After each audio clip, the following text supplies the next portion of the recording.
Yo, what is going on, guys? J.Yumeko here, and today we're back with some more of The House in Fata Morgana. I'm so sorry I did not upload at all last week except for the shell video. I was busy with finals, so I was really just locking in on those. But finals are over, so now we can jump back into these series.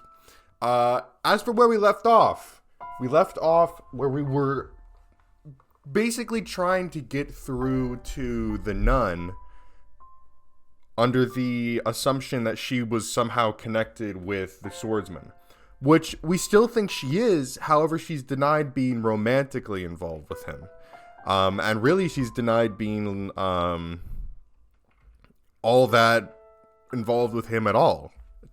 As far as she's told us, the most they've really done is just talk every now and then. So my running theory, I believe from last time, is that maybe the swordsman had feelings for her, but maybe she's doing something with the Lord, or maybe there's something much different, which there probably is, knowing this game with all of its twists and turns. So I guess we'll just have to find out now, won't we? But again, I'd like to note that with that whole story, another kind of key, with the Beast story, you had the Beast, the white-haired girl, and then the fiancé, right? So then you also had the boy in the village, though, which maybe he plays a part. I don't know. I'm just throwing stuff at the wall. Anyways, let's just jump back into it before I get completely sidetracked and go down what is likely a very incorrect assumption. Alright, oh, look at that, it actually lines up. That's funny. We're playing, kind of like replaying the original game in a way. Or the original story, more accurately. Blinding sunlight drags me from my thoughts. A radiance brighter, more intense than any I've been under today. Or rather, it's probably more my mind interpreting it that way because my eyes can't handle anymore. In a matter of moments, all I can see is white. Michael, are you alright? I feel a sharp pain, like someone's yanking at the back of my eyes. I'm fine. I just need some shade. Giselle's voice fades away. From somewhere, I think I can hear her calling my name. But instead of sound, all that reaches me is more pain. Then the world starts tilting toward me. No, not the world. It's me who's falling.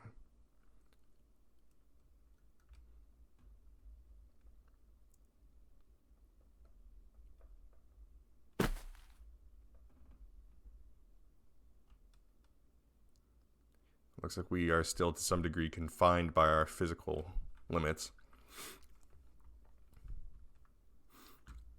I'm not at the mansion. Where am I?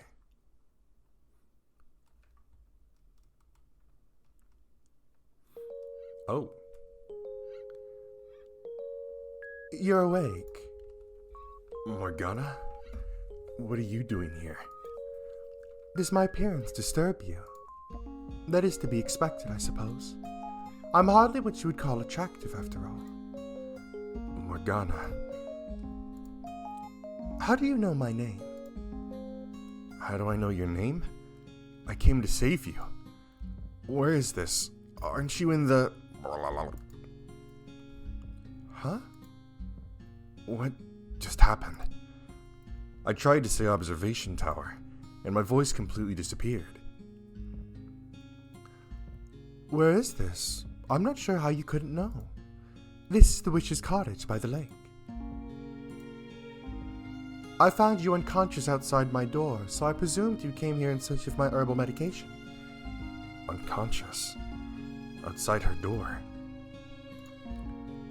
Your arm. What? This is before she lost her arm. Does that mean I've traveled even farther into the past? Or could this be? You must get yourself far away from this place, Morgana. Better yet, escape to another country entirely. Where did that come from? I have no means of survival if I leave. In that case, beware of two men who will come to visit you. You must not open the door for them. What do you mean? They're a blonde-haired boy and a...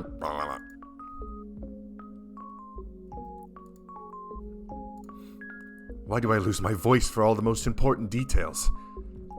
Is this really the cottage by the lake? Take a look out the window and see for yourself. There's nothing there. Nothing outside the window. No, that's not exactly right. A reddish-black fog churns beyond the window. A pretty lake, is it not? Not that I have any place to talk about beauty. Now I understand. This isn't the real world. It's your world, then, Morgana. Or is it a world within our dreams? May I ask who you are? I once spent much time at your side. Excuse me. This is all so very strange. It was always you who was talking to me, and now you don't even know my name. Shall we talk for a bit, Morgana? If you're going to try to convince me to leave, I won't have it. And please watch what you say. There's something very unsettling about your choice of words. As you wish. In that case, let's talk about ourselves. For so long, I fought to fend off the things you said. Not because I had any particular dislike for you, but because I was afraid of how entrancing the sound of your voice was. I empathized with the feelings seething through your words, and that understanding almost allowed me to consume me. There was a mysterious magnetism to your voice, and as emotionally unstable as I was at the time, I couldn't possibly have withstood giving into it. You're saying my voice is unpleasant? Not at all. It was beautiful. Frighteningly so. I want to try again. I want you to tell me about yourself, the things you see and feel. I will not be telling you or anyone else about myself. Because they would have to be inhuman to empathize with you. In that case, we can start with me instead. Honestly, I don't want to talk about myself either, because it makes me feel pitiful, worthless. It's a story I would rather pretend never happened. And it's not a story I can tell just anyone. But you can tell me. Indeed. I was born into this world female. What? From a young age, being a girl felt somehow wrong, and as I grew older, my body developed like a boy's. Not entirely, though. My body is incomplete.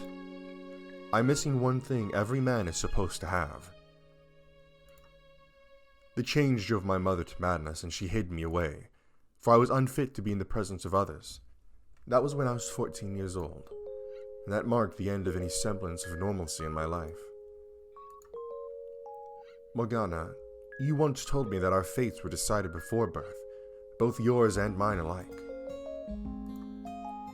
I spent my whole life rejecting that notion, insisting I was a normal person, fighting to prove I was indeed male. But now that it's all over, I think you were right. My fate was already set in stone, and perhaps if I'd stopped trying to fight it, if I'd shut up and accepted it, I could have lived a longer life. I could have not left Giselle behind. Do you regret your choice? No, I do not. No matter what could have been, I had to hold my ground. I had to keep shouting, because if I hadn't, it would have rendered my very existence meaningless. No matter what misfortune the decision may have brought, I must not regret it. Everyone has some principle, some belief, some fundamental aspect of themselves they must always stand in unwavering support of, or perhaps must not lose sight of would be a better way to put it. For if we do, we lose sight of ourselves. For most people, these beliefs have probably been internalized so deeply that they aren't even aware they're holding them. But what we carry inside us is unique. Difficult for other people to accept, to understand, forcing us to walk a path of solitude and persecution. I believe you genuinely do have miraculous powers. And who knows, maybe your blood is special too, but I think your real power lies in your voice and its ability to enchant anyone who hears it. But it was something you were born with, not something you asked for. Was it not? I am a saint, and the daughter of God. That is the lot I was given, and that is the path I must walk. If I stray from that path or stop walking, I will no longer be myself. It would make me worthless. We mustn't lament the solitude we were dealt. Maybe not. But I think that if either of us had had someone, even one person who accepted us, it would have caused us to see the world in a much different light. I know you had people like that, who treated you like a regular girl. But they're gone now. And have you never leaned on their memory? It comes back to me from time to time, but even then they were different than me. They were so full of kindness, so very human. And while they taught me to experience their joy, not even they could change what I ultimately am. I left my humanity behind far too early in my life. And what about you? Do you have anyone special? I do. And do they treat you like a normal person? She does. However, you still know that that you're different, that you can't fit in with everyone else, that you're abnormal. You do, don't you? I am very conscious of that fact. That, on a fundamental level, I am still gray. And that so long as I am who I am, that will always be so. Nevertheless, her acceptance allowed me to step onto the path she walked. A path wide enough even for me, despite my abnormality. You are, I expect, only half right about that. You're a man capable of making compromises, with a spirit strong enough to try to walk the path of humanity, while still being an outsider to it. I could never do that. Someone could be standing there, some ordinary but incredibly kind and accepting person, holding their hand out for me, and I don't think I could take it, because I know that if I do, it will only bring me more pain. So if I am to take anyone's hand, it must be someone inhuman, someone fundamentally abnormal, and not just mentally or emotionally, but on a deeper level, intrinsically different. Morgana. Maybe you could do it. Maybe you could understand even the tiniest bit of my fate. You could do that, couldn't you? Then do it. Understand me. Empathize with me. Take some of the weight off my back. Morgana. I have every intention of doing anything I can. But you have to understand, I'm not from this time, Morgana. I cannot promise you I will be around much longer. So instead, take as much time as you need to find someone who will accept you, and with them, slowly bring yourself back onto the path of humanity. It will not be easy, I know. Constant fear at the looks people give you, dreading the things they think and feel about you, terrified by the thought that they might abandon you at any moment, the ever-present anxiety about whether you're able to fit in with them. But I know you can do it. I know you can bring yourself back to a place you can love, like what you had 4 years ago.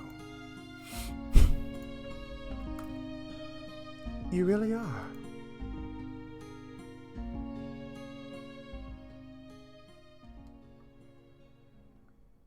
Michael, you may think talking to my past self can change something, but you're sorely mistaken.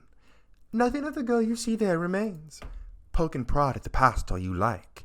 It won't change anything, my dear. It's all too far gone to have any effect. Ah, the current Morgana's peeking through a little bit.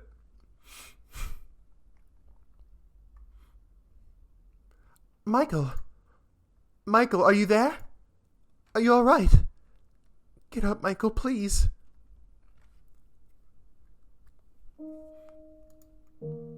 Oh, thank goodness, you're awake. Did I pass out? Oh. Ah, you're awake! Are you okay? Did you hit your head? Nelly. You gave everyone a big scare, dearest Michael. All of a sudden, you were just on the ground. Were you feeling unwell? No, I just have a sensitivity to natural light.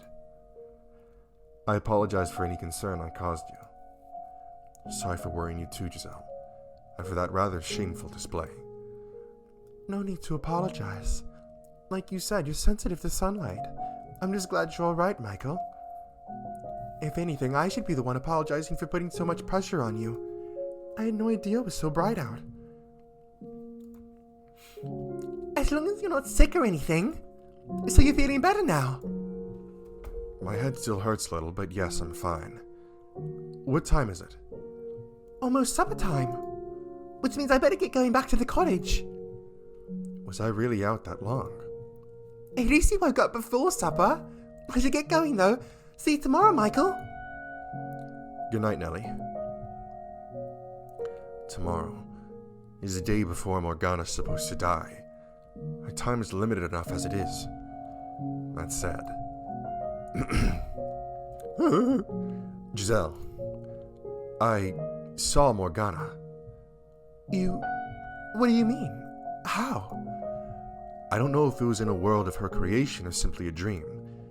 But in fact, I spoke with Morgana when she was still alive. What was she like? Not like the Morgana we know now. No, not someone who seems to feed off hatred. So she really was a saint in life, like Mel described her. Though I got the impression being a saint was more like a chain around her ankle, the only way she was able to derive meaning from her life. Not to mention the utter sense of solitude brought about by the knowledge that no one like her would ever come into her life. I don't know if it's just me, like, being crazy here, but I mean, could that little moment have possibly been what led her to start getting closer to Mel, right? Because I'm guessing that that little moment we just had would have been a time before she may have even met Mel. So it's like, hey, we get this, all of a sudden this guy comes and he's like, oh yeah, try opening your heart to someone. And then, Mel comes along. She eventually opens her heart up to him and then gets her fucking arm chopped off and enslaved. Right? I'm just saying. Maybe I'm stretching. Maybe I'm like reaching a bit too far there, but it's a possibility, I think. Do you think she wanted to break free from the chains then? Even if she were able to, she would never be able to return to anything resembling normal. Much like I will never have a normal body. Although... Oh, you're awake. That's good. What? You came to check up on me? Don't act so surprised. I'm pretty capable of showing concern for others. That said, no, that's actually not why I'm here. He looks pale. I know you're not feeling well, but if you're up for it, would you mind joining me for supper? I don't know why you would make such a big deal about asking me to. He's the one asking. I think he's getting suspicious. I see. I apologize for not handling my encounter with him better. Don't be. If he was sure I was playing him, I wouldn't be here. So don't blame yourself. Though, I would still appreciate it if you came. Absolutely. Turning him down would only give him more reason to be suspicious. True enough. I'll do my best not to let anything slip. You try and do the same, alright? Of course.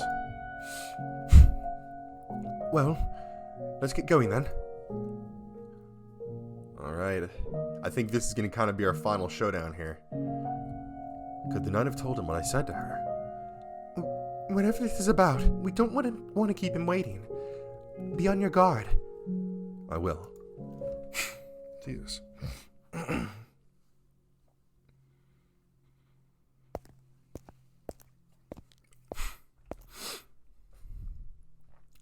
Here he is.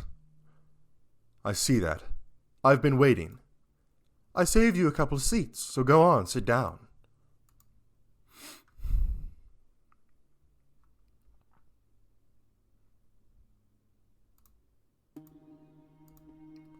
This is unbearable. What's the matter, Mel? You've hardly touched your food. Lost your appetite. I've never been a very big eater. No? Then why don't you give the rest to your friend here? It's a bit bland, but it's passable. Wouldn't you say? This pressure is nothing if not overwhelming. How does he expect anyone to eat with hair so intense? And Mel refuses to even look at him. Considering he's the reason Mel's involved in this at all, I can understand not wanting to make eye contact, or even be in the same room. Are you not going to eat either? Don't worry, there's no poison in it. The thought never even crossed my mind. Why would you think I would be concerned about my meal being poisoned? It was only a joke. I don't see the Lord anywhere. He's gone back to his manor.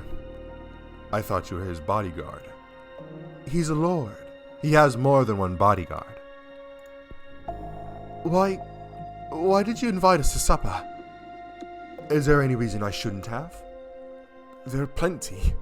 Such as... I imagine anyone would feel a bit overwhelmed dining with the Lord's personal bodyguard. Like that. In fact, I'm surprised you two knew each other at all, let alone were on good enough terms to share supper together.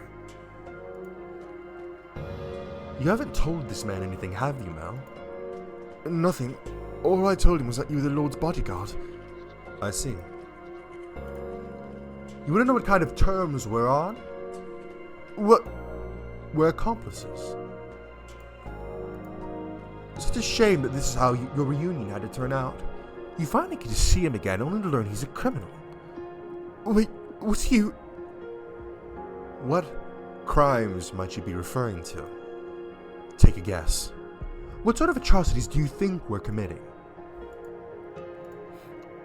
What is he doing? Why would he tell you that? He wants to gauge my reaction, I assume. I have to choose my words carefully. I can't say too much, but I won't get anywhere in saying nothing either. How should I handle this? I have no idea. All I'm asking you to do is take a guess. Just say the first thing that comes to mind. You're putting me on the spot, telling me my friend is a criminal and asking me to guess his crime. Did you honestly think you would get any sort of answer out of me? You make a fair point. Then allow me to change the question. If you found out a friend of yours was a criminal, would you still be able to be their friend? That question makes you uncomfortable too? Consider it a sort of sideshow to liven up our meal. Don't take it too seriously. It would depend on if they're feeling guilty about what they've done, and if they have any intention of making penance for their crimes. And Mel, well, he's someone who would be ashamed of any wrongdoing he might or might not have participated in. I see. What about you? If you had done something you knew to be wrong, would you be ashamed? Would you make penance? Maybe. Maybe not. You have one hell of a friend here, Mel. Michael. That was your name, wasn't it? Do you have any other friends? I don't have many, no. Any in this land? No. Why do you ask? I don't have any friends here either. Or maybe I never had any at all. Maybe he wants to be your friend, Michael. Somehow I doubt that. Yeah, I guess not. Any family? I left home some time ago. Are they too far to visit regularly? Why do you want to know? I'm in a similar situation myself. I thought it might be good to find some nice common ground. I find it difficult to take him at his word. So you made the long journey all the way out here so you could see him? That I did. This is just a small detour in his travels. That's what you told me, isn't it? That's right. How very gracious of you to go so far out of your way to see him. Oh, and Mel, I have a question for you as well. What kind of question? Think of it like a little game. You're standing on the edge of a cliff. On your left is your sister, and on your right, him. They're both about to fall. You can only save one of them. Whose hand do you grab? Surely this isn't the first time you've heard this scenario proposed. It's not real. It's just hypothetical. Don't take it so seriously. Come on, it's just a game. You know that, right?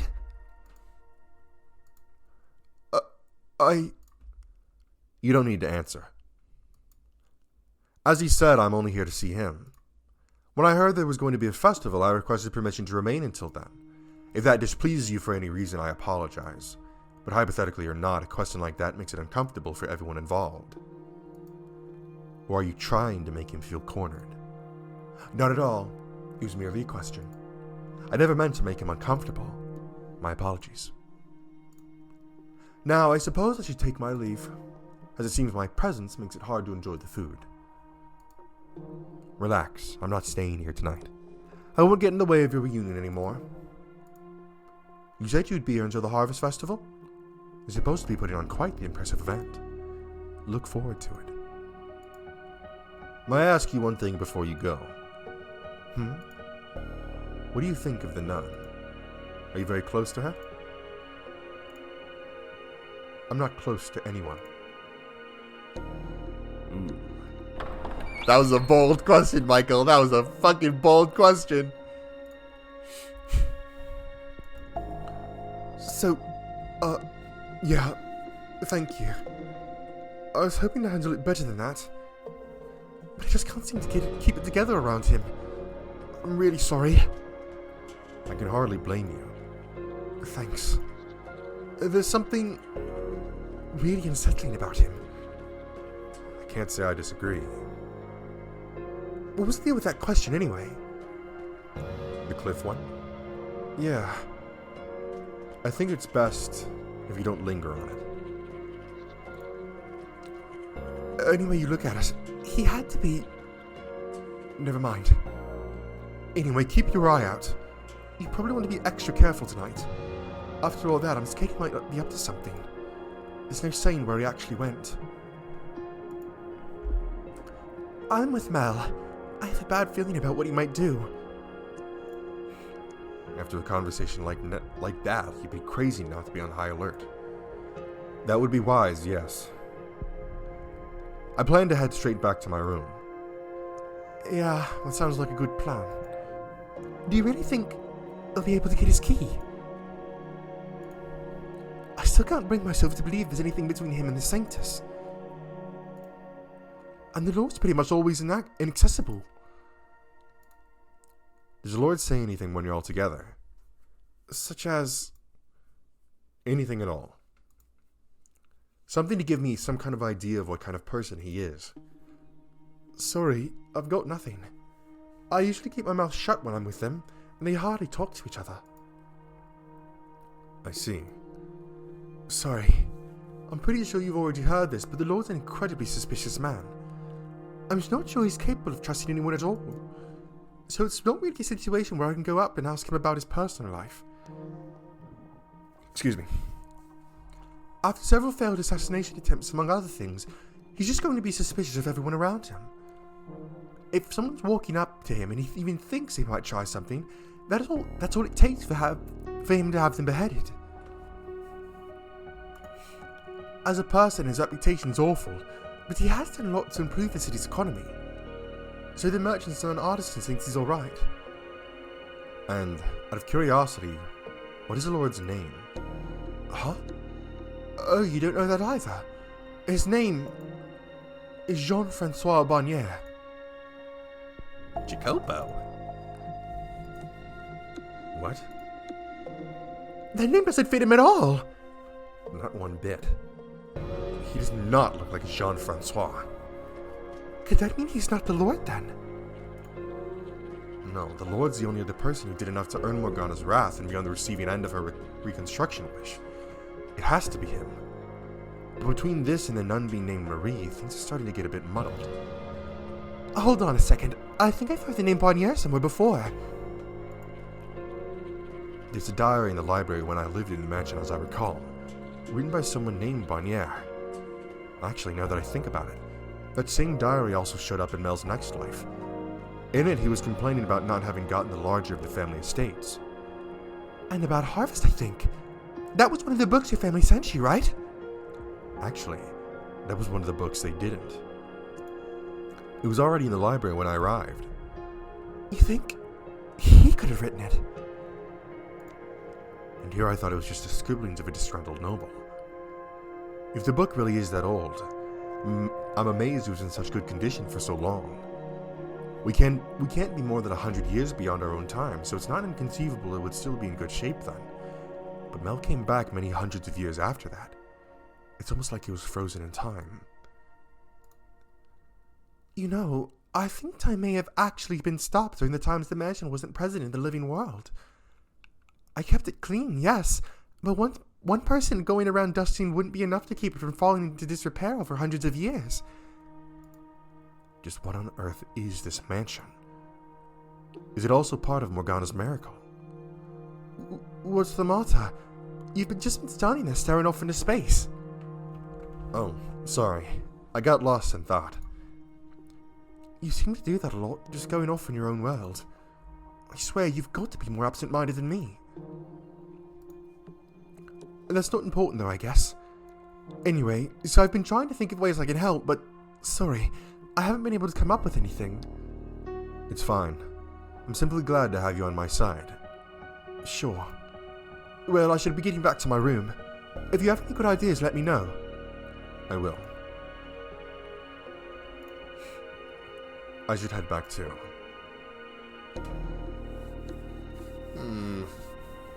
Jean-Francois Bonnier. I know we don't have much time, Michael, and that concerns you, but try not to agonize over it too much. Sorry. After how well yesterday went, it just feels like we've come to a screeching halt. Honestly, I'm having more trouble processing everything. How about for now, we just focus on the immediate issues? I suppose. To start with, we're going to want to talk to the nun again tomorrow. We might have an easier time of it if we brought Mel or Nellie along. She'd probably be more inclined to believe us about the observation tower if it came from them. That might work, though it presents another potential problem. What if she doesn't believe them? It could put the two of them at risk, and there's also the chance she's not involved with the swordsman at all as she claims. In which case, convincing her doesn't let us get any closer to getting the truth out of her. Maybe it would be better to approach it from the Lord's. Did you hear that? It came from over by the window. Maybe it's a cat. I'll go check. That's not a cat, mate. Oh, motherfucker. Okay. Eek! God damn it! There's someone in there!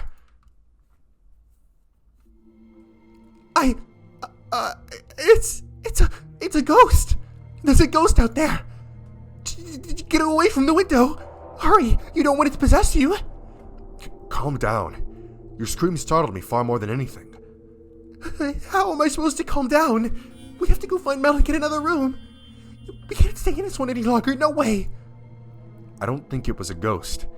In fact, I'm going after them. What? No, you can't be serious! Michael! Micah!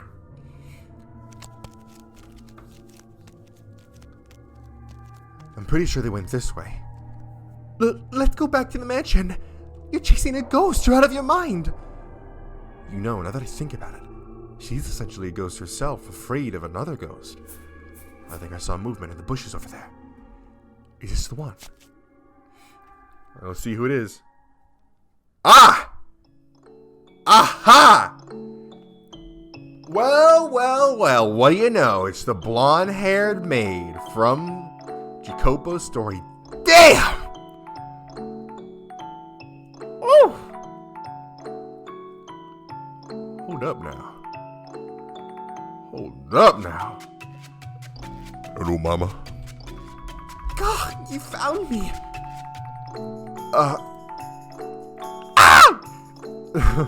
Is that who I think it is?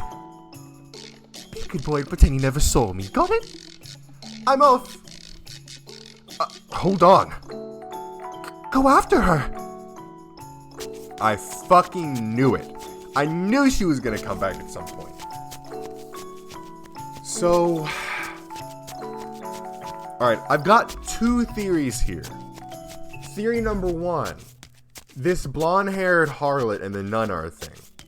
Theory number two, the blonde-haired harlot and the Lord are a thing. Theory number three, I know I said I had two, but theory number three, the blonde-haired harlot and the swordsman are a thing. We got some combinations here, okay? Stop, please. I want to talk to you. You stop! Why are you chasing me? For the record, I wasn't breaking in for nefarious reasons, so you don't have to take me into the guards.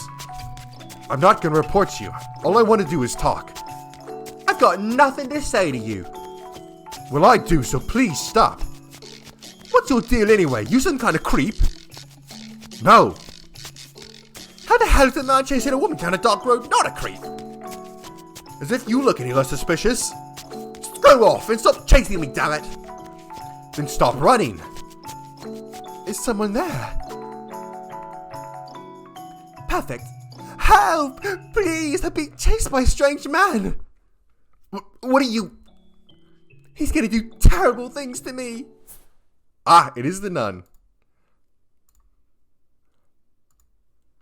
Is this as bad as it looks?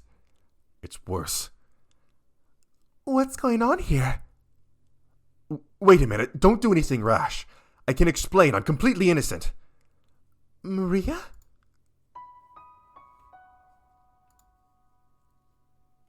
Well then. Things are suddenly looking better for us. So it would seem. What are you doing here, Maria? Wait, are you? Is that you, Pauline? Aha! Aha! You tried to lie to me. But look at you, your story's unraveling. What? They know each other? And she called her... So I was right. That is your name. That is my earthly name. It's not who I am now. I am Marie. I no longer go by that name.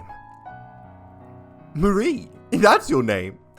That's a fucking laugh. You joking? I'm not. And that outfit, you become a nun or something. That part of the gag.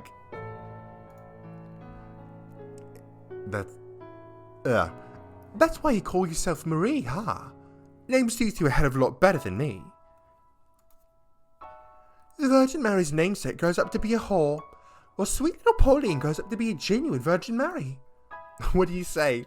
Want to take my earthly name and I'll take yours? You don't have to be so crude. It seems like it could go south very quickly. That reminds me, I heard word that there was a saintess or whatever at the church here, and that you... A sanctus, huh?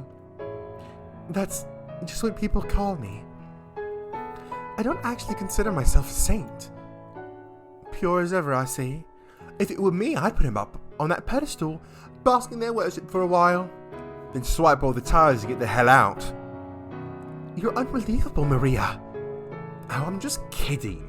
Don't take what I say so seriously. What did you come here for, Maria? That's what whores do. We come and go. We're anywhere and everywhere, and then we're gone. You do realize this is a church, right? I know. Sacred ground, no place for a dirty old prostitute like me. I'm going to hell, yada yada. I didn't say that. I would prefer you refrain from working on church property. I was on my way out, in fact. But then that white-haired dude came after me. I do believe you tried to break into my room first. What? You keep your mouth shut! You tried to break in? What for? What's it matter what for? I'm a whore. Somebody probably hired me. Or maybe I came to pillage the tithe box. Was it the Lord? Is that who you came to see? Huh? Why would you seem the Lord of all people? There are plenty of other men in need of my services. I thought there might be something between you two. There's nothing between us. Everyone's denying their connections to each other. So, since you're here, Maria, do you want to stop by my place for a bit? So you can grill me about what I'm here for? No, I will admit I'm curious, but if you don't want to talk about it, I won't try and force you. We just haven't seen each other in so long. I'm sure we've got plenty to catch up on. Come on, surely you can save for tea at least. But don't call you the saintess for nothing, You'll even invite a whore into your house with full friendly chit-chat. I wish you'd stop calling me that. You're an old friend who I haven't seen in years. It's only natural we want to catch up, is it not? They're old friends. Not sure if that exactly applies to us, you know. But sure, why not? Though to tell you the truth, I have no idea what the hell we'd even talk about, so I'll agree to come in one condition. White hair comes with. Who, me? You can't let this opportunity go. Now that we know that Nana's Pauline, we might get more out of her. That's fair, but still. I'm not sure how comfortable I am bringing a man into the house with only girls. And I'm not sure how comfortable I am going. What's the big deal? You afraid he might turn feral? No, he ain't that kind of guy. You've got nothing to worry about. You seem to trust me quite a bit for someone you just met. Not so much trust, more like the air you give off. Air? You don't look like you've got the balls to do it. What did you just say? Damn it. That thing's worse than anything else. That thing's worse than she has any way of knowing. Don't let it get to you. There's nothing you could do about that. Well, what are you waiting for? Come on, get your butts moving. Okay. I'm not sure I like where this is going. Giselle's right, though. This could be a good chance to get some new information. Ah! What is it? I just remembered. Something vital? She called me a creep. In the third door, she kept calling me a creep. It just occurred to me now that she was talking about me like that behind my back. I can't believe she would do that. Let it slide for now. It's something she does in the future, after all. I'm not a creep, am I? Well, considering what you were like at the time, I can't really blame her for thinking that. Ugh, I wish I could erase that phase of my life entirely. Even I get shivers thinking of the made me. I honestly don't think it was that bad myself. I'll take that as a compliment. Please do. That maid outfit, though, it's quite alright. Michael, I am fully with you there, buddy. Something about a maid outfit just... Alright, we're gonna go ahead and stop it right there. I feel like it's a pretty decent place to stop off. Okay. Oh, and we're getting a whole new soundtrack here as well. That's new. Alright. So, a couple of pretty fucking big things here. The blonde-haired maid, Maria is the name she's taken. She has come back into play here, which I figured that she would, just considering she seemed to play too vital a role in Jacopo's story. I'd also like to note that, well, this is probably going to be a stretch, but maybe the boy from Pauline's story might be coming back in some way, shape, or form. Again, probably a stretch, but if we're seeing prominent side characters coming back into play, I don't think it's completely impossible. But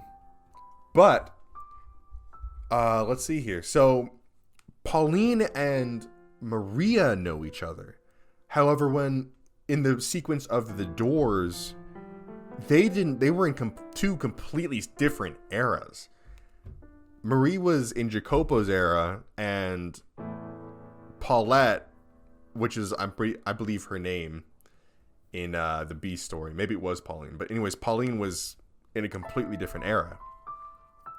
So obviously that tells us that some of the relationships these characters have are not purely based on the time that we saw them in. So they interconnect. So that kind of puts even more potential support to Pauline having a relationship with somebody else besides the swordsman. Again, though, it's one of those things where that's why I really love this game, because it very well could be either or, right? We could be reaching a conclusion where she finally opens up and admits to having a relationship with the swordsman, or we could be reaching a point where she openly, admits to having a relationship with someone else. Unsurprisingly, it seems that Maria has a thing going on with the Lord. That's unsurprising because obviously she was in the same era as Jacopo, and while she did have a thing for him at one point because they were childhood friends. But obviously we know that she would grow up to end up trying to assassinate him, which maybe something kind of similar here plays out. We've heard that there's been a lot of assassination attempts on the Lord. So, maybe there's something to that, right? But obviously that previous assassination attempt she made on Jacopo ended with her getting shot in the fucking head. So, maybe we can change fate. So, a lot of things are starting to come together. I think I'd probably want to start leaning more towards Maria has a relationship with Jean-Francois Bonnier, and Pauline is having a relationship with the swordsman. So maybe they're just really good at keeping it under wraps, though. Who knows? So there's that. There's also the little dream-esque sequence that we had with Morgana. I would be more inclined to say that that's kind of like a world of her own making, rather, than like, oh, it was just a dream that I had. I think it was definitely more of a world of her own making that was kind of slipping through, because, again, then you had the current day Morgana peek back through and say, oh, there's no point in doing all this. That old me is, gone and dead. So some pretty interesting things happening here. The story for Jacopo and the Beast seems like they might kind of intertwine, and they might be like a double whammy. Because again, we're coming down on one final day to get this done. So I wouldn't be surprised if those two are just, knocked out together. So we'll have to see, though. And we'll see you in the next video. So I hope you guys enjoyed. If you did, make sure to leave a like on the video and tell me in the comment section below what you'd like to see me play next. If you enjoyed this video or any other videos or series on my channel, then I highly recommend that you hit the subscribe button and turn on the post notifications so you'll be notified when a new one of those videos comes out. Anyways, that's it for me, and I'll see you in the next one. Peace!